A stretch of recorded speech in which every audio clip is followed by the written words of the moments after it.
तो नमस्ते। हम अभी महिला आश्रम जो गीताचार्य तुकाराम जी दादा हैं उनके एक आश्रम में आए हुए हैं जिनका महिला ये पूरा एक गुरुकुल है। जैसे हम गुरुजी से मिलेंगे तो पूरा वीडियो शूट करेंगे। तो पहले हमारी ताई जो यहाँ पे ब्रह्मचारी हैं और पूरा महिला आश्रम चलाते हैं, हम उनसे आपकी बात कराते हैं। पहले ताई आपको कोटि कोटि नमन।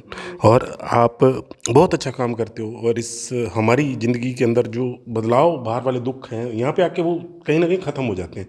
तो इसीलिए हम आपसे बात करेंगे। पहले मैं आपको कोटि कोटि नमन करता हूँ।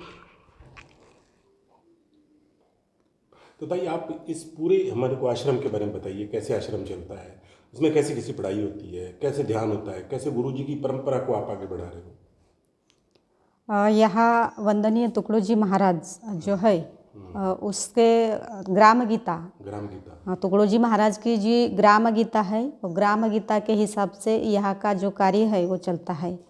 तो तुकाराम जी तुकडो जी महाराज ने गीताचार्य तुकाराम जी दादा को यहाँ 12 साल के लिए मौन साधना में बिठाया।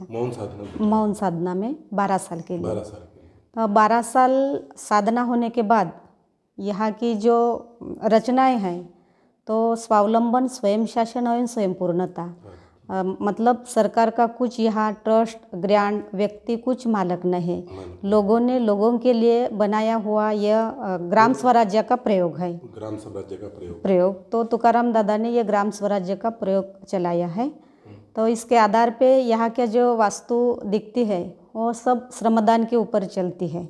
पूरा श्रमदान, शासन का कुछ फंड नहीं लेते हैं।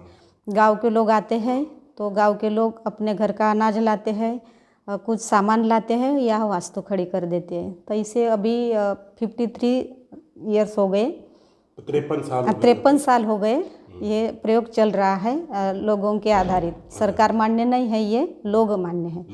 लोग मान्य है। तो ग्राम गीता में वंदनीय तुकडो जी महाराज ने 41 अध्याय लिखे हैं। तो 41 अध्याय में से एक महिला उन्नति एक अध्याय है 20वां। तो वहाँ पे महिला कैसे रहना चाहिए, उसका जीवन कैसा रहना चाहिए। और महिला कुछ कम नहीं है, मतलब पुरुषों के बराबरी में वो काम कर सकती है, ऐसा ये कुछ महिलाओं का आदर्श आश्रम होना चाहिए।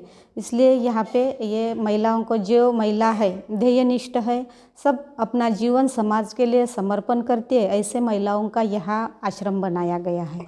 तो ये भी स्वावलंबन, स्वयं शासन और स्वयं पूर्णता के माध्यम से चल रहा है। तो यहाँ की महिलाएं जो है खुद, अभी तो ये सब ट्रैक्टर वैक्टर आ गया, बैल चल नहीं रह गए।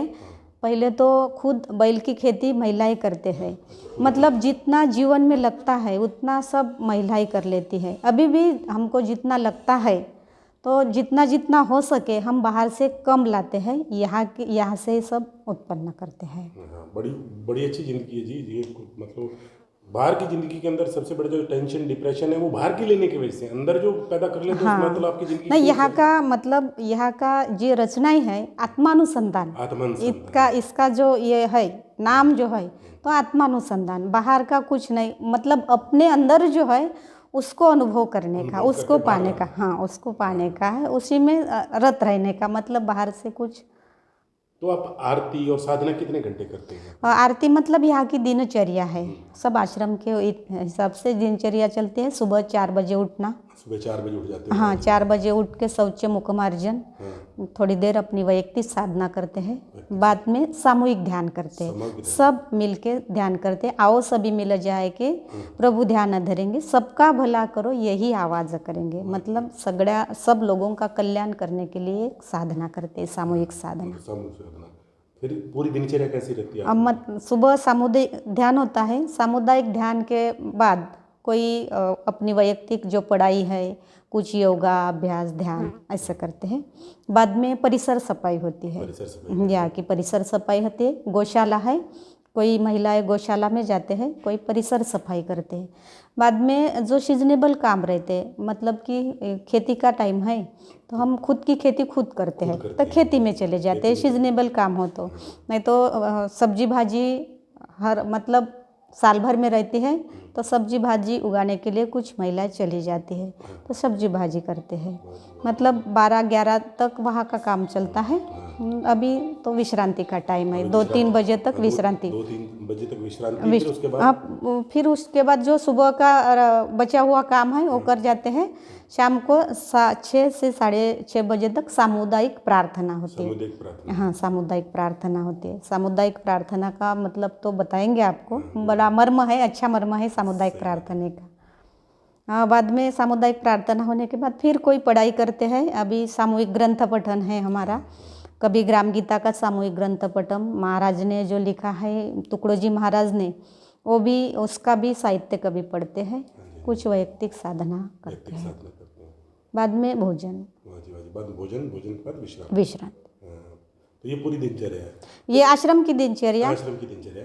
आप आपने जब ब्रह्मचर्य लिया और आप यहाँ पे आए, तो वहाँ की ज़िंदगी और यहाँ की ज़िंदगी में कैसा फ़र्क दिखा आपको? मतलब वहाँ की ज़िंदगी में तो हम ममता में पढ़ते थे, माया थी सब। ये तो कुछ पता ही नहीं था। ये कुछ पता ही नहीं ये पहले तो माया, माँ बाप के छत्र छाया में पढ़ते थे, और बाहर की सब रिश्तेदार की छत्र छाया जो सब चलता है गांव में, वही समझता था। ये कोई मतलब जीवन में नहीं था। जब हम यहाँ के प्रोग्राम होते हैं, तो प्रोग्राम में आए तो दादा मिल गए, पूज्य गीताचार्य तुकाराम जी दादा मिल गए। तो हम ऐसे ही कार्यक्रम में आते जाते रहते थे। बाद में हमको कुछ महिलाएं मिल गई, हम महिलाओं के साथ कुछ बात किया कि अपन आते हैं कार्यक्रम के लिए और चले जाते हैं, गांव में जाके हम सब भूल जाते हैं, कुछ नहीं करते हैं। तो ऐसा हमारा ये केंद्र क्यों न हो कि वहाँ जाके हम अपना काम करेंगे।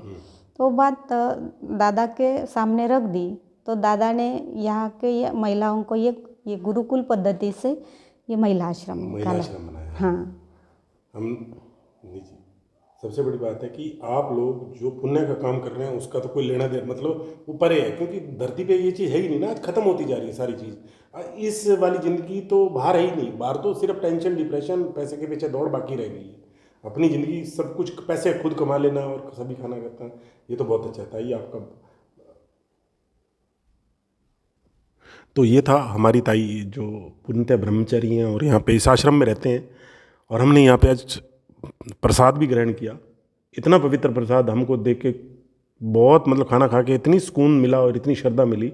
और दोस्तों सबसे बड़ी बात है, गुरुकुल और जो आश्रम होते हैं ये ऐसे नहीं होते, इसमें हमारी जो ऋषि मुनियों की पूरी परंपरा, हमारे जो गुरु जी हैं, तुकाराम गुरु जी, फिर आगे हमारे गीता प्रसाद गुरु जी आए, तो उन गुरु जी पूरा का पूरा एक सिस्टम बनाया उन्होंने, ताकि आप जो माया वाली ज़िंदगी से एक स्पिरिचुअलिटी में कैसे जी सकते हैं। तो ताई आपका बहुत बहुत धन्यवाद, आपको कोटि कोटि नमन।